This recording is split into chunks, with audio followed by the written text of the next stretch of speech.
Toutes les paroles de la parole de Dieu sont remplies à ras-bord de puissance et d'onction. Et quand elles touchent votre pensée, et touchent votre cœur, et touchent votre esprit, il y a comme une petite explosion qui se produit et les obstacles commencent à éclater. Ensuite, vous priez, et voilà la prière que vous priez. Au secours!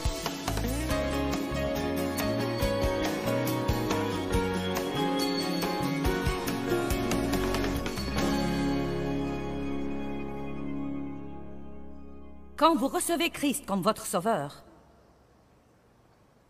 Christ vient, le Saint-Esprit vient, Dieu vient vivre en vous. La Bible dit que notre corps est le temple du Saint-Esprit. Et tout au long de ces sessions, je ne vais pas arrêter de dire que Dieu vit en vous. N'essayez pas de trouver Dieu, il vit en vous. Vous ne devez pas toujours essayer d'arriver à Dieu, il vit en vous. Et comme je l'ai dit la dernière fois, Dieu ressemble à une force magnétique à l'intérieur de nous. Et il nous attire constamment à lui. Eh bien, nous avons une âme. Et notre âme nous pose beaucoup de problèmes. Tout va dans votre esprit en ce moment si vous êtes régénéré, le savez-vous? Votre esprit a été perfectionné, nettoyé et sanctifié parce que Dieu ne peut pas demeurer dans un lieu qui n'est pas saint. Donc, quand le Saint-Esprit vient vivre en vous, vous êtes sanctifié. Vous êtes rempli de justice. Vous avez de nouveaux désirs qui viennent à vous. C'est pourquoi la Bible dit que celui qui n'a point connu le péché est devenu péché afin que nous devenions justice de Dieu en lui. Vous avez été justifiés devant Dieu par Christ. Maintenant, il faut apprendre à vous comporter comme il faut. Il vous donne une graine de tout ce qu'il veut que vous fassiez. Dieu ne va jamais exiger que vous fassiez quelque chose sans vous donner la capacité de le faire. C'est pourquoi je répétais pendant les 2 dernières années que vous pouvez faire tout ce que Dieu vous demande de faire. Il ne va pas vous demander de faire quelque chose que vous ne pouvez pas faire. Donc, la chose la plus insensée que nous puissions dire, c'est « Dieu, je ne peux pas ». Car si c'est Dieu qui vous a dit de le faire, vous pouvez le faire. Nous avons du mal à pardonner à ceux qui nous font mal, et c'est notre prétexte pour rester dans l'amertume. Eh bien, c'est trop dur, c'est trop dur. Mais vous savez quoi? Si nous ne pouvions pas le faire, Dieu n'aurait pas rempli la Bible d'instructions pour qu'on le fasse. Et tout ce que Dieu nous dit de faire est pour notre bien. Tout ce que Dieu vous demande de faire ou de ne pas faire est pour votre bien. Donc, nous contactons le monde par notre corps. Nous contactons Dieu par notre esprit, mais nous nous contactons nous-mêmes par notre âme. Votre âme, c'est votre personnalité, c'est vous. Dans votre âme, vous avez des désirs. Vous voulez, vous pensez, vous ressentez. Je veux, je pense, je ressens. Nous avons tous des choses que nous voulons, mais Dieu a des choses qu'il veut. Et si ce qu'il veut ne s'accorde pas avec ce que nous voulons, devinez qui va l'emporter. L'avez-vous déjà compris? Vous avez compris que la volonté de Dieu va l'emporter à la fin? Et si Dieu ne finit pas par triompher dans votre vie, vous serez malheureux. Aussi simple que ça. Vous ne serez pas heureux si vous n'êtes pas d'accord avec Dieu. Ça ne va pas marcher. C'est étonnant ce qu'une conscience tranquille peut faire. C'est merveilleux d'être en paix. Nous pensons. J'ai parlé de ça hier, pas autant que je voulais, mais nous pensons, nous pensons, nous pensons, nous pensons, nous pensons, et nous nous attirons tant d'ennuis en pensant. Parfois, nous pensons trop à une chose. C'est comme si Dieu nous dit quelque chose, un désir s'introduit dans nos cœurs, nous savons que nous sommes censés faire quelque chose, et ensuite notre pensée entre en action, et nous commençons à penser à toutes les raisons pour lesquelles nous ne devrions pas le faire, et pourquoi ça ne marchera pas, et ce que ça va nous coûter, et combien ça va être dur. Et nous nous retrouvons dans la désobéissance de nouveau. Et nous aurions mieux fait de ne pas y avoir pensé un peu trop. Un peu trop. J'ai en fait découvert que je peux étudier à l'excès. J'ai appris à être menée par l'esprit dans mon étude. J'étudie jusqu'à ce que je me sente remplie. Puis je me fie à Dieu pour faire ressortir ce qu'il m'a aidé à assimiler. Mais si je garde ça trop dans ma pensée, alors je viens ici et je fais un gâchis. La Bible dit « Ne t'appuie pas sur ta sagesse. Confie-toi en l'Éternel de tout ton cœur et de toute ta pensée et ne t'appuie pas sur ta sagesse. Reconnais-le dans toutes tes voies, et il aplanira tes sentiers. Eh bien, nous avons tous des voies. J'ai ma façon de faire les choses. Vous avez vos façons de faire les choses. Mais Dieu doit faire à son idée, sinon les choses ne vont pas marcher dans nos vies.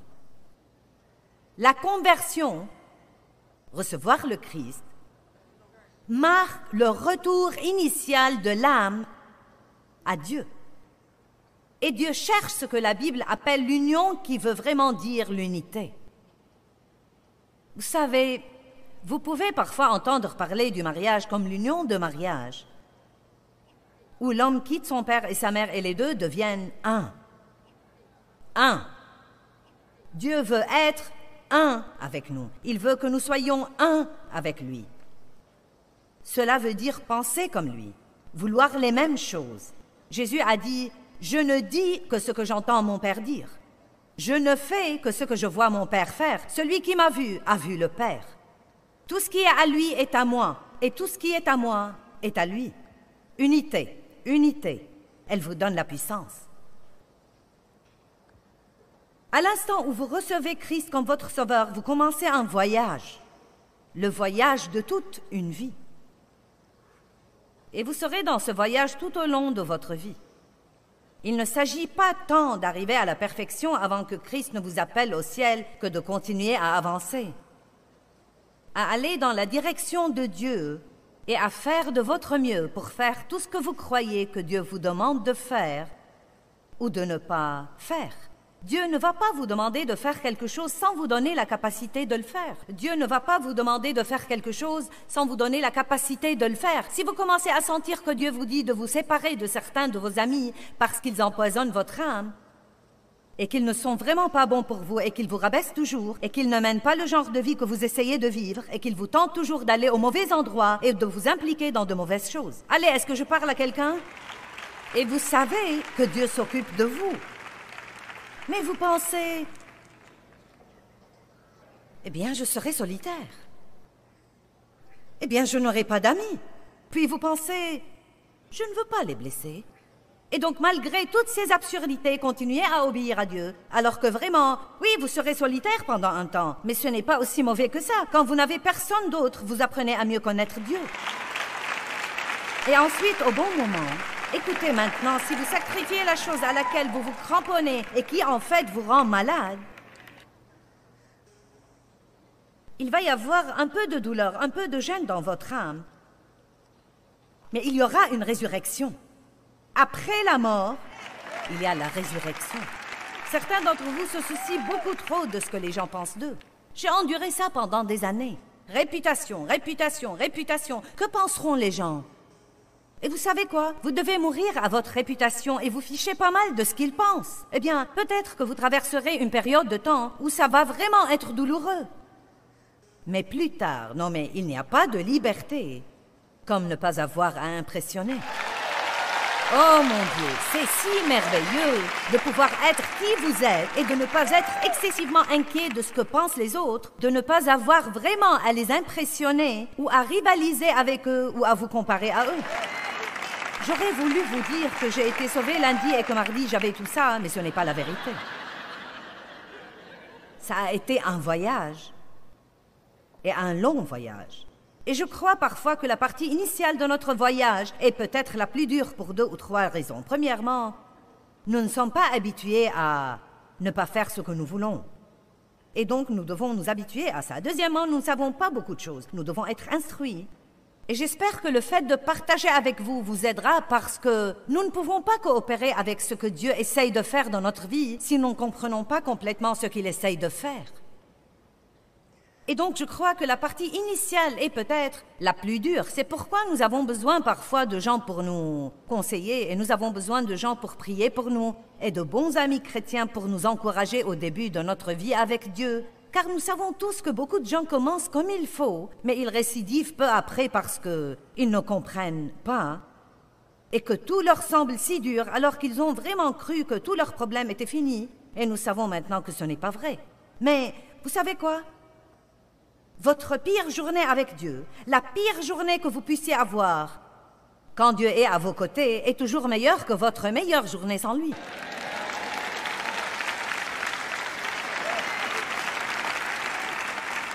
Donc, nous commençons ce voyage, mais il y a des obstacles sur notre chemin. L'âme est une chose intéressante parce que Dieu veut utiliser notre âme, mais Satan aussi veut utiliser notre âme. Dieu veut parler par votre bouche, mais le diable aussi veut parler par votre bouche. Dieu veut penser par votre pensée, mais le diable aussi veut penser par votre pensée. Dieu veut agir par votre volonté. Il veut que vos décisions s'alignent sur lui, mais le diable aussi veut que vos décisions s'alignent sur lui. Nous nous retrouvons donc dans cette guerre. Nous avons parfois l'impression que nous sommes tiraillés entre deux directions opposées, mais cela devient de plus en plus facile. Chaque fois que vous prenez une décision pour Dieu, la prochaine fois que vous prenez une décision pour Dieu, ça devient un peu plus facile que la dernière fois. Et chaque décision que vous prenez pour Dieu multiplie l'effet de la façon dont ça va vous affecter la prochaine fois parce que vous voyez les avantages. Et maintenant, après 33 ans d'être une étudiante sérieuse de la parole et une enseignante de la parole de Dieu, et réellement Dieu étant le centre de ma vie, ce n'est pas si difficile pour moi maintenant d'obéir à Dieu même dans les choses difficiles. Mais c'était un cauchemar auparavant. Vous m'avez déjà entendu raconter mes histoires comme celle de remettre mon chariot à sa place? Il m'a fallu 2 ans.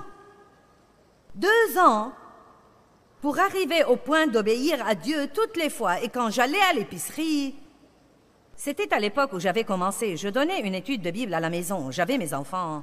Rien chez Dave ne me plaisait. Je voulais qu'il change. Je n'aimais personne. Je ne m'aimais pas. Vous savez, tous mes enfants me rendaient folle.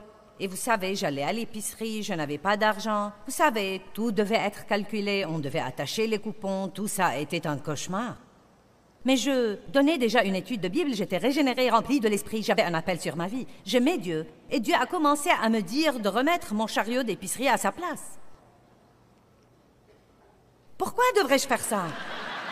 Personne d'autre ne le faisait. 2 ans! 2 ans!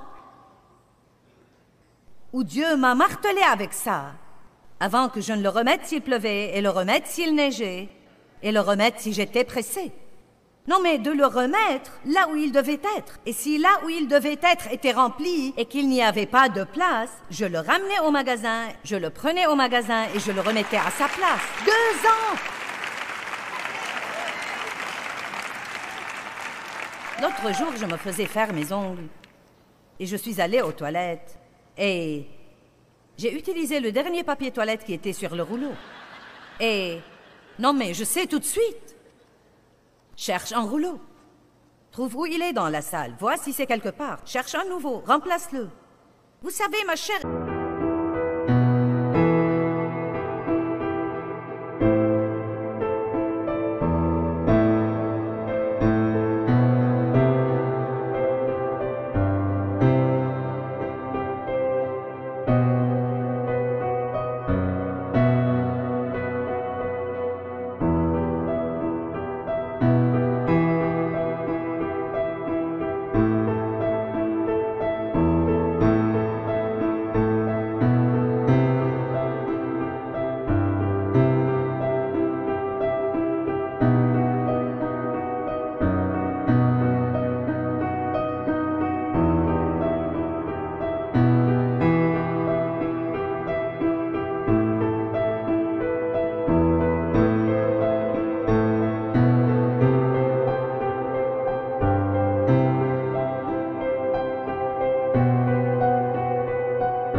était un peu comme...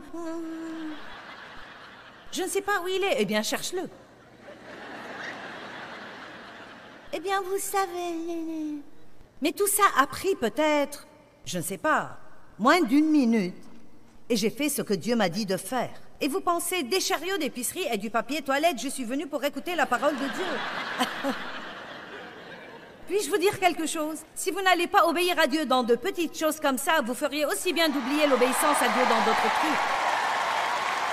Et vous n'êtes pas tous obligés d'aller à l'université de théologie pour apprendre à obéir à Dieu. Vous pouvez aller à l'université du Saint-Esprit et il vous l'apprendra où que vous soyez. Je n'ai pas été à l'université. Mais regardez-moi. Et je dis la vérité, je vous raconte ces histoires parce que c'est là où Dieu a commencé à me former. Je passais beaucoup de temps à l'épicerie et c'est là où ça a commencé. Dieu m'enseignait l'intégrité.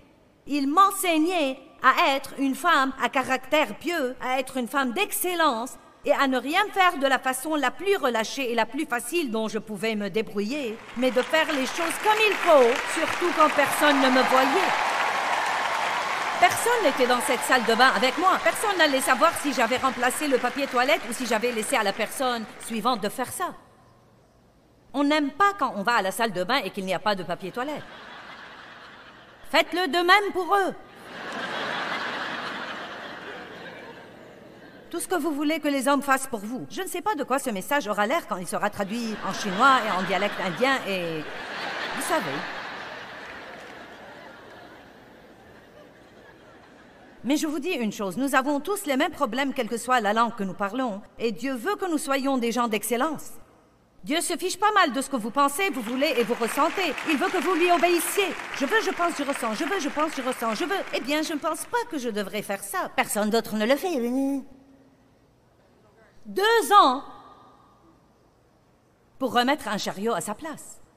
Des obstacles qui nous entravent. Des choses comme une attitude impossible. L'égocentrisme. Je ne comprenais pas pourquoi je n'étais pas heureuse. J'allais à tous les séminaires. Je faisais la guerre spirituelle. J'allais aux prières d'intercession. J'apprenais à lier et à délier tout ce qui bougeait. Je chassais des démons. Je m'accordais, je tempêtais, je continuais. Je n'étais toujours pas heureuse. Dieu m'a dit, tu es égoïste. Je n'y avais jamais pensé. Tu ne peux pas être heureuse et imbu de toi-même en même temps. C'était un obstacle. Furieuse, impitoyable, paresseuse, avide, autoritaire, la langue acérée, jalouse, mécontente, ingrate, et la liste peut continuer pour des kilomètres et des kilomètres. Et ce n'est même pas notre tâche d'écarter ces obstacles, et c'est la bonne nouvelle, car vous ne pouvez pas vous changer vous-même. Et pas seulement ça, à vrai dire, vous ne pouvez même pas vous occuper de quelque chose dans votre vie avant que Dieu ne mette le doigt dessus. C'est pourquoi c'est vraiment inutile que quelqu'un d'autre vienne vous dire que vous devez réparer ceci ou changer ceci ou cela. Les gens autour de moi me disaient quand j'étais un gâchis, « Quel est ton problème ?» Et je pensais, « Je n'ai pas de problème. » Que voulez-vous dire par ça? Je n'en avais aucune idée. Mais vous savez quoi? Quand Dieu a mis son doigt sur moi, quand Dieu a commencé à me révéler mon moi, oh mon Dieu! Donc, quand Dieu met son doigt sur quelque chose, la seule chose que nous puissions faire, c'est numéro 1, être d'accord avec Dieu. Dieu, je me rends. Tu as raison, j'ai tort. Pas d'excuses. Les excuses nous entravent vraiment. Pas d'excuses. Je me reconnais coupable. Maintenant, je te demande de me changer. La deuxième chose que vous pouvez faire, c'est d'étudier la parole de Dieu dans le domaine où Dieu s'occupe de vous. S'il s'occupe de vous à propos de votre bouche, étudiez la parole à propos de la bouche. S'il s'occupe de vous à propos de l'égoïsme, étudiez la parole à propos de l'égoïsme. La parole de Dieu est différente des autres paroles. C'est sa parole. Toutes les paroles de la parole de Dieu sont remplies à ras-bord de puissance et d'onction. Et quand elle touche votre pensée, et touche votre cœur, et touche votre esprit, il y a comme une petite explosion qui se produit et les obstacles commencent à éclater. Ensuite, vous priez, et voilà la prière que vous priez. Au secours! Dieu, aide-moi à garder ma bouche fermée. Dieu, mets une garde à ma bouche, de peur que je ne pêche contre toi par ma langue, car si tu ne m'aides pas, je dirai ce qu'il ne faut pas. Arrêtez de dire à Dieu combien vous allez être bon. Vous allez être bon jusqu'à ce que vous mettiez vos pieds sur le plancher.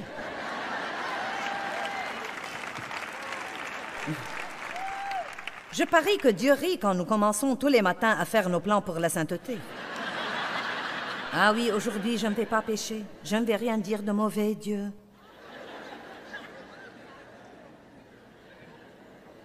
Reddition. Dieu met son doigt sur quelque chose et vous vous rendez. Philippiens 1,6. Celui qui a commencé en vous une bonne œuvre l'achèvera et l'amènera à bien. Qui fait une bonne œuvre en vous? Il la commence. Et qui l'a finie? Il l'a finie. Et cela n'annule pas le rôle que vous devez jouer. Votre rôle est la reddition. Nous pouvons être têtus et rebelles et nous pouvons continuer à résister à Dieu, mais si nous nous rendons, voici ce qui arrive. La reddition égale, vous devez savoir ceci, la reddition égale la douleur avant le plaisir. Ça ne sert à rien de vous mentir. Quand vous abandonnez quelque chose que vous ne voulez pas abandonner, il va y avoir une douleur.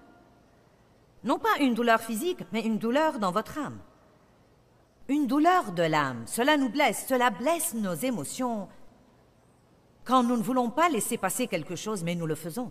Quand Dieu nous dit d'aller faire la paix avec quelqu'un qui nous a fait du tort et qui ne nous a pas traités équitablement, et pourtant Dieu nous enseigne de sa parole à continuer à l'aimer et à ne raconter à personne ce qu'il nous a fait et de continuer de prier pour lui. C'est comme la reddition égale la douleur avant le plaisir.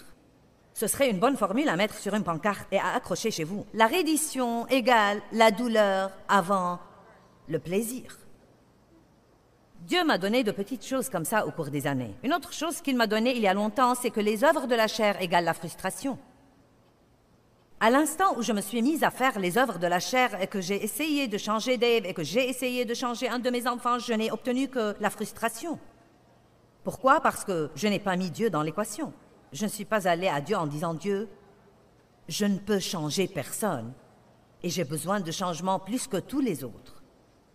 Je vais donc prier pour eux et je te prie de travailler sur moi et je me fie à toi pour t'occuper de ça aussi. » La reddition veut dire qu'il va falloir renoncer à quelque chose que je crois que je veux, mais que Dieu, en fait, sait que ce n'est pas la meilleure chose pour moi.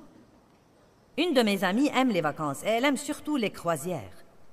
Et cette année, une amie lui a demandé de faire une croisière avec elle qu'on lui avait donnée pour deux. Donc maintenant, elle allait non seulement avoir une croisière, mais encore gratuite. Et elle était toute excitée, mais elle a commencé à sentir qu'elle n'était pas censée aller. Dieu ne lui a même pas donné une raison. Elle n'avait pas la paix là-dessus. Oh, où serions-nous si nous apprenions à suivre la paix et à ne pas avoir toujours à tout comprendre? Donc, elle a obéi et elle a dit « Je ne peux pas aller ». Elle et son mari avaient prévu une croisière pour leur 25e anniversaire. Dieu a commencé à s'occuper de lui. « Tu n'es pas censé aller ». Et il a dû le lui dire. Ils avaient de l'argent qu'ils allaient utiliser pour un peu de décoration. Et Dieu a commencé à lui dire de donner cet argent. Aïe, aïe, aïe! Mais vous savez ce qu'elle m'a dit? J'ai hâte de voir ce que Dieu va faire. Vous voyez, c'est l'attitude que vous devez avoir. Quand Dieu vous demande de donner quelque chose, vous devez être tout excité parce qu'il y a quelque chose qui se prépare qui sera tellement meilleur que la chose que vous attendiez. Et c'est comme ça que nous devons vivre au lieu de dire « Oh, je n'arrive pas à croire que Dieu ne me laissera pas ça. Dieu ne me laisse jamais m'amuser. Je ne sais pas si je veux être chrétien. On ne peut jamais nous amuser. » Non, vous devez dire « Oh mon Dieu, je sais que Dieu est bon, je sais qu'il m'aime. Il ne me demanderait jamais de renoncer à quelque chose que j'aime s'il n'avait pas une bonne raison. Donc je lui fais confiance et j'ai hâte de voir la récolte qui viendra dans ma vie de la graine d'obéissance que Dieu m'a donné la grâce de semer. » Tournez-vous vers quelqu'un et dites-lui « Quand tu désobéis à Dieu, c'est toi qui subis les conséquences. »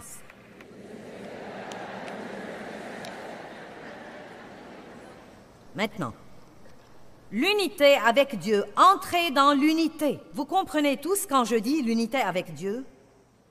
Entrez dans l'unité avec Dieu. Lui donnez votre pensée, lui donnez votre bouche, lui donnez vos divertissements, lui donnez votre argent. Il ne veut pas vivre dans cette petite boîte de dimanche matin dans laquelle nous essayons de le garder. Nous le sortons pour 45 minutes le dimanche matin, nous le remettons dans la boîte et nous vivons comme tous les autres le reste de la semaine. Non, non, non, non, non, non, non, non, non, non. Si c'est ce que vous voulez, vous êtes dans le mauvais bâtiment et vous devez essayer de vous évader rapidement. La reddition égale la douleur avant le plaisir. Mais je suis si heureuse maintenant que je peux à peine me tenir en place. Et vous ne savez pas combien d'années j'étais malheureuse. Vous ne savez pas combien d'années j'étais une chrétienne malheureuse. Vous ne savez pas combien d'années j'étais une prédicatrice malheureuse. Mais plus jamais. Oh, plus jamais. Vous savez quoi, je suis contente. Je suis heureuse, je suis paisible. Je n'ai même pas besoin de faire à mon idée maintenant pour être heureuse. Allez maintenant, c'est ça la liberté. Mais c'est un voyage. Et je passe toujours des tests. Le papier toilette était un test. Je me fiche de ce que vous pensez. C'était un test. Dieu me testait pour voir. Ça va toujours là, Joyce? Combien d'entre vous savent que Dieu vous teste de temps en temps? Passez votre test maintenant, sinon vous allez le repasser.